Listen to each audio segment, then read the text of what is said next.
एक वाक़या ऐसा हुआ कि जब मैं शुरू में आया, जब मैं तहज़ीब कर रहा था तारिक साहब की, तो मोहम्मद अली साहब, नदीम साहब और भाई साहब खड़े हुए थे। तो आके उतर के मैंने सलाम किया, तो भाई साहब ने मेरे सलाम का जवाब नहीं दिया। पाकिस्तान फिल्म इंडस्ट्री में कई ऐसे वाकयात रूनुमा हुए जो निहायत दिलचस्प नौयत के थे, मगर वो कभी मंजर आम पर नहीं आ सके और स्टूडियो की चार दीवारी तक महदूद रहे। हाल ही में लेजेंडरी अदाकार शाहिद ने अपने बेटे कामरान शाहिद को ईद पर इंटरव्यू दिया, जिसमें उन्होंने इंडस्ट्री की कलई खोल कर रख दी। अपने इंटरव्यू में उन्होंने कौन कौन से हैरत अंगेज इंकशाफात किए, हम बताएंगे इस वीडियो में। फिल्म थी जफर शबाब की, तो एक सीक्वेंस था उसमें कि गीला गाना गाता है, तो मैं बीच में खड़ा हुआ हूँ, गिलास पानी के लिए मैं खड़ा हुआ हूँ। उसके बाद वो सीन था, उसके बाद आखिर में आके मैंने स्लैप करना रंगीले को। अच्छा, अदाकार शाहिद इंडस्ट्री के उन अदाकारों में से एक हैं जिन्होंने अपने वक्त में बेपनाह उरूज देखा और सुपरस्टार का दर्जा हासिल किया। उनकी फिल्में देखने के लिए सिनेमा घर भर जाते थे और उनके चाहने वाले उनकी एक झलक देखने के लिए स्टूडियोज के बाहर चक्कर लगाते दिखाई देते थे। जिसको शाहिद का ऑटोग्राफ मिल जाता वो अपने आप को खुश नसीबों में शुमार करता। दहाइयों पर मुश्तमिल करियर में शाहिद ने लाजवाल कामयाबी हासिल की। इस दौरान उनके साथ कई एक ऐसे वाकयात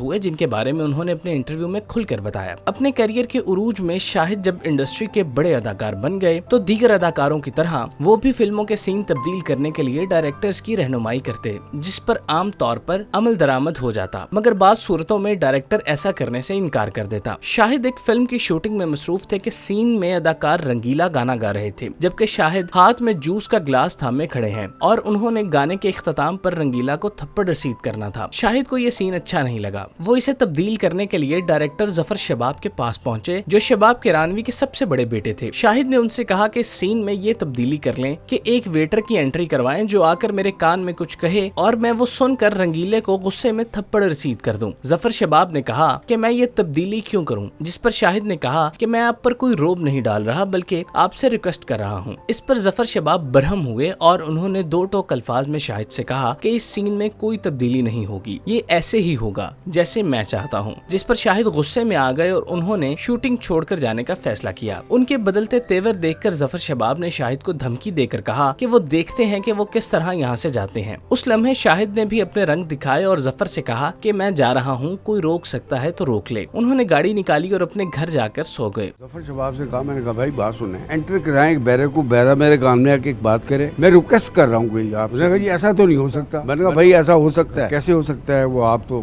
निकल के दिखाएं स्टूडियो से। मैं कहा मैं जा रही हूँ, रोक सकना है तो रोक ले। शाम को जब वो उठे तो उन्हें मालूम हुआ कि उनके इस अम्र पर लाहौर के बड़े स्टूडियोज में फिल्मों की एक्सबंदी रोक दी गई है और डायरेक्टर्स की जानिब से शाहिद का मुकम्मल बाइकआउट कर दिया गया है, जो उस जमाने में निहायत गैर मामूली बात थी। मगर शाहिद ने इस बात पर खातिर खा तवज्जो नहीं दी। इस मामले का इल्म जब हिदायतकार हसन तारिक को हुआ तो वो फौरन शाहिद के घर पहुँचे और उन्हें लेकर स्टूडियोज पहुँचे, जहाँ तवील मुलाकात के बाद ये तय पाया कि शाहिद फिल्म की शूटिंग में हिस्सा नहीं लेंगे। मुलाकात के इख्तिताम के बाद हसन तारिक ने शाहिद से कहा कि वो शबाब किरानवी की गाड़ी में बैठकर घर जाएं, जिस पर वो उनके साथ सवार हो गए। पूरे रास्ते दोनों ने कोई बात नहीं की, मगर जब शाहिद का घर करीब आया तो वो उतर कर जाने लगे तो शबाब किरानवी आहिस्ता से बोले, देखो शाहिद, तुम मेरे बेटे हो, जफर भी मेरा बेटा है, फिल्म की आधी शूटिंग मुकम्मल हो चुकी है, मेरे पैसे बर्बाद हो जाएंगे। शाहिद शबाब किरानवी को अपना उस्ताद मानते थे और उनकी दिलो जान से इज्जत करते थे, लिहाजा उन्होंने जब ये सुना तो उन्होंने फैसला किया कि वो फिल्म की शूटिंग मुकम्मल करेंगे। अभी शबाब किरानवी अपने दफ्तर भी नहीं पहुंचे थे कि शाहिद ने उन्हें फोन करके बताया कि वो फिल्म की शूटिंग करवाने जा रहे हैं, जिस पर शबाब किरानवी फूले नहीं समाये। तीनों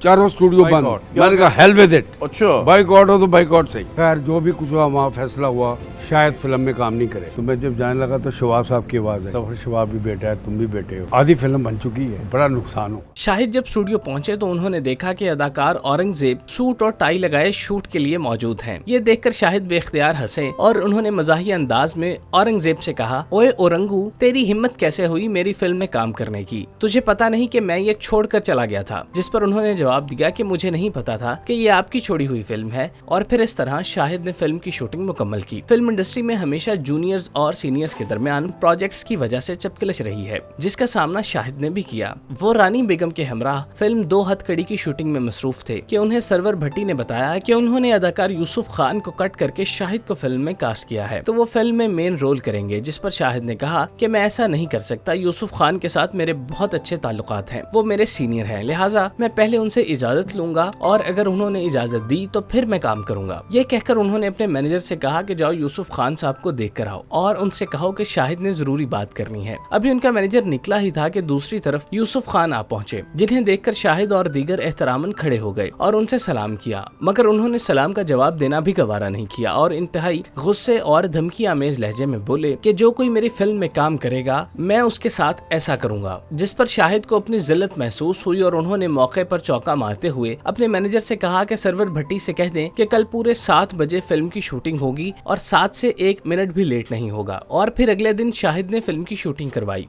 एक इधर एक नजर रूठ के जाने वाले दे देंगे जान ओ जाने जान चाहे कभी आजमा ले प्यार किया है।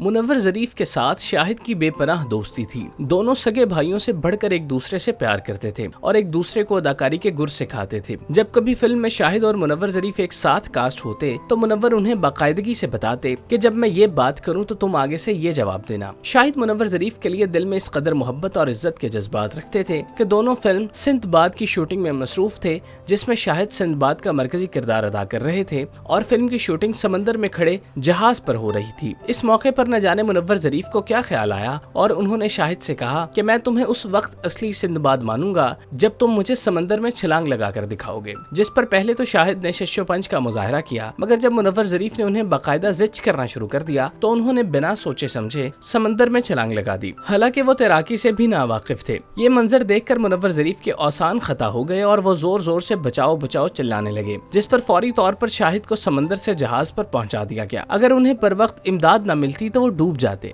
खूबसूरत है मेरा सनम खुदा ऐसे मुखड़े बनाता है कम। ये वो वाकयात थे जो शाहिद ने अपने बेटे को इंटरव्यू देते हुए सुनाए और अपने माजी की हसीन यादों का अपने चाहने और सुनने वालों के साथ शेयर की। इस बात में कोई शक नहीं कि जितना अरसा शाहिद ने फिल्म इंडस्ट्री में गुजारा है, उनके पास दिलचस्प वाकयात का पूरा खजाना होगा, जिसमें तरह तरह के अजीब व गरीब वाकयात सुनने को मिलेंगे। अब देखना ये है कि कब ऐसा मौका नसीब होता है जब उनकी जानिब से मजीद वाकयात सुनने को मिलेंगे। आपकी रियल मैरिज कौन सी है? क्योंकि आपकी शादियों के हवाले से जो है बड़ा मुअम्मा है, मैं खुद भी कितना कंफ्यूज हो जाता हूँ। मेरी रियल मैरिज जो है वो आपकी मामा के साथ। अच्छा